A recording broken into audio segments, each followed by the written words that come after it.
जय श्री कृष्णा, जय श्री हरि विष्णु। मित्रों, अध्याय 8 से हमने जाना था दान देने वाला जो व्यक्ति है उसे नरक यातना नहीं प्राप्त होती। साथ ही हमने जाना था मृत्यु काल में उसे यमदूतों से भी कोई भय नहीं होता।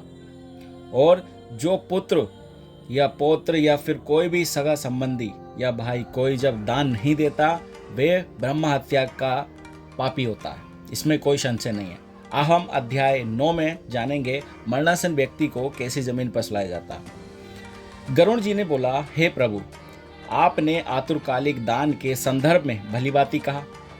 अब मरणासन व्यक्ति के लिए जो कुछ करना चाहिए उसे बताइए।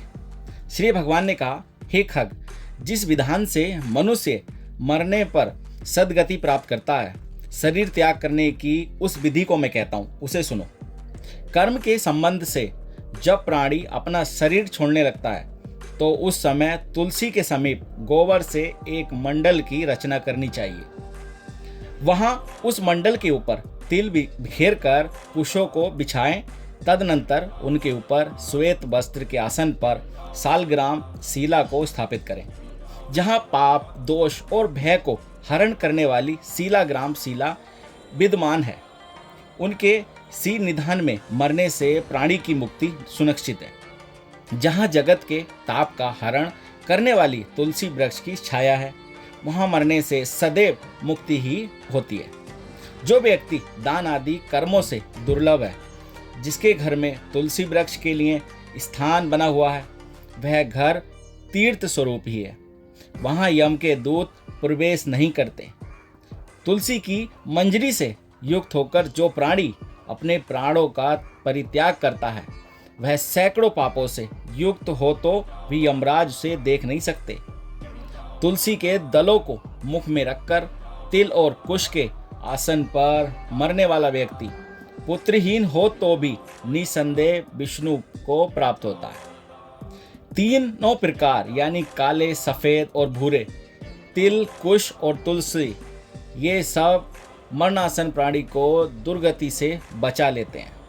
यथा मेरे पसीने से तिल पैदा हुए हैं, अतः वे पवित्र हैं।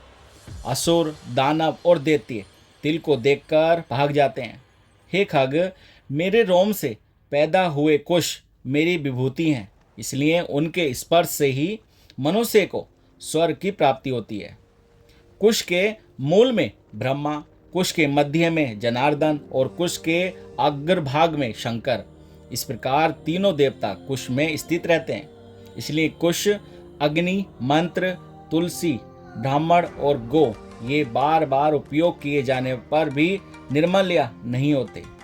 पिंडदान में उपयोग किए गए कुश, प्रेत के निर्मित भोजन करने वाले ब्राह्मण, नीच के मुख से उच्चारित मंत्र, नीच संबंधी गो और तुलसी तथा चिता की आग, ये सब निर्माल्याय अर्थात अपवित्र होते हैं। गोबर से लिपी हुई और कुश बिछाकर संस्कार की हुई पृथ्वी पर आतुर मरणासन व्यक्ति को स्थापित करना चाहिए। अंतरिक्ष का परिहार करना चाहिए अर्थात चौकी आदि पर नहीं रखना चाहिए। ब्रह्मा, विष्णु, रुद्र तथा अन्य सभी देवता को अग्नि, ये सभी मंडल पर विराजमान रहते हैं, इसलिए मंडल की रचना करनी चाहिए। जो भूमि लेप रहित होती है अर्थात मल मूत्र आदि से रहित होती है, वह सर्वत्र पवित्र होती है। किंतु जो भूमि भाग कभी लीपा जा चुका है या मल मूत्र आदि से दूषित है, वहां पुनः लीपने पर उसकी शुद्धि हो जाती है। बिना लीपी हुई भूमि पर और चारपाई आदि पर या आकाश में भूमि की सत से ऊपर राक्षस, पिशाच, भूत, प्रेत और यमदूत प्रविष्ट हो जाते हैं। इसलिए भूमि पर मंडल बनाए बिना अग्निहोत्र, श्राद्ध, ब्राह्मण भोजन, देव पूजन और आतुर व्यक्ति का स्थापना नहीं करनी चाहिए।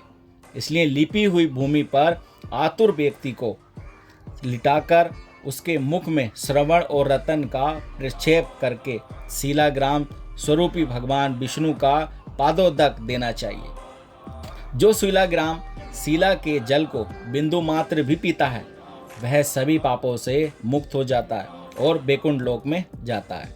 इसलिए आतुर व्यक्ति को महापाप के को नष्ट करने वाले गंगा जल को देना चाहिए। गंगा जल का पान सभी तीर्थों में किए जाने वाले स्नान, दान आदि के पुण्य रूपी फल को प्रदान करने वाला है।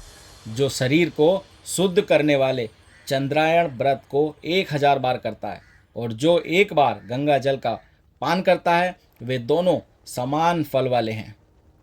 हे खग, अग्नि के संबंध से जैसे रुई की राशि नष्ट हो जाती है, उसी प्रकार गंगा जल से पातक भस्म सात हो जाते हैं। जो सूर्य की किरणों से सप्तप्त गंगा के जल का पान करता है, वह सभी योनियों से छूटकर हरि के धाम को प्राप्त होता है।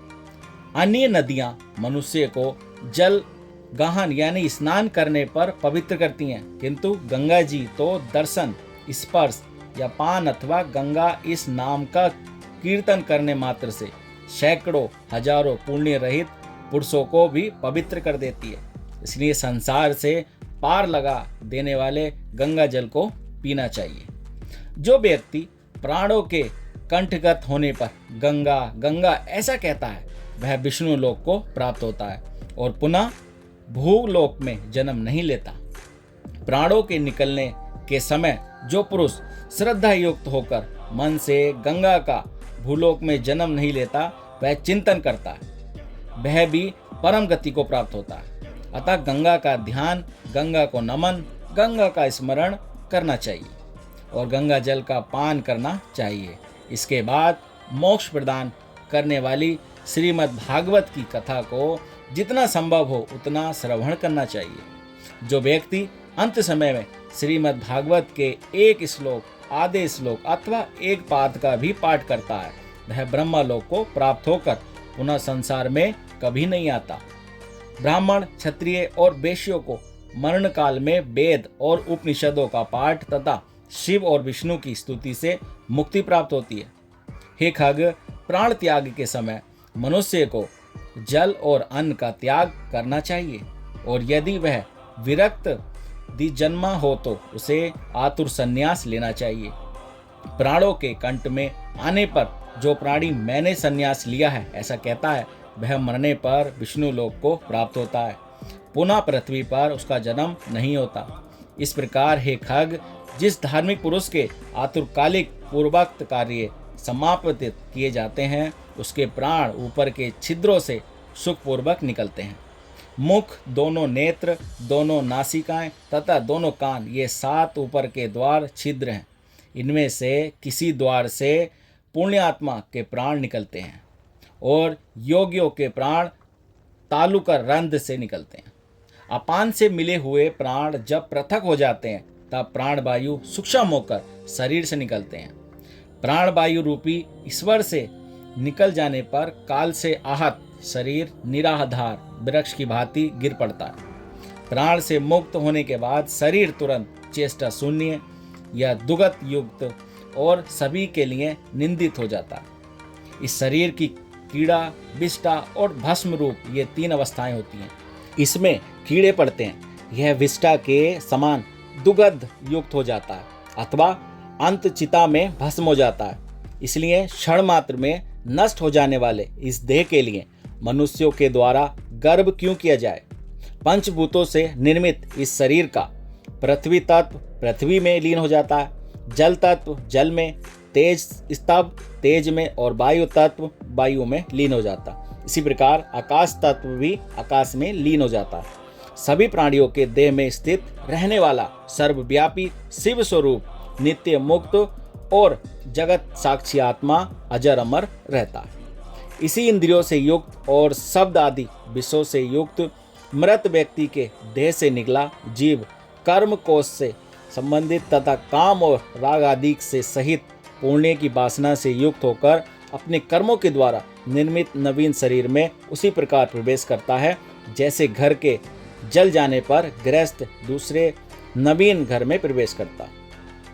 धर्म के तत्व को जानने वाले बुद्धिमान धार्मिक जनों के प्रिय वे देवदूत कृतज्ञ इस जीव को विमान से स्वर्ग ले जाते हैं। सुंदर दिव्य देह धारण करके, निर्मल वस्त्र और माल्य धारण करके, सुवर्ण और रत्न आदि के आभरणों से युक्त होकर वह महानुभाव जीव दान के प्रभाव से देवताओं से पूजित होकर स्वर्ग को प्राप्त होता। तो दोस्तों, ये था अध्याय 9। इस अध्याय 9 में हमने जाना मरणासन व्यक्ति को किस तरह से हम पृथ्वी पर लिटाया जाता है और उसके नीचे किस तरह से कुशाघास और तिल लगाया जाता है। जानकारी आपको पसंद आई हो तो वीडियो को लाइक कर दें और चैनल को सब्सक्राइब कर दें। चलिए मिलते हैं अध्याय 10 में और जानेंगे दाह संस्कार की विधि के बारे में। तब तक अपना ख्याल रखिए, सुरक्षित रहिए। जय श्री कृष्णा, जय श्री हरि विष्णु।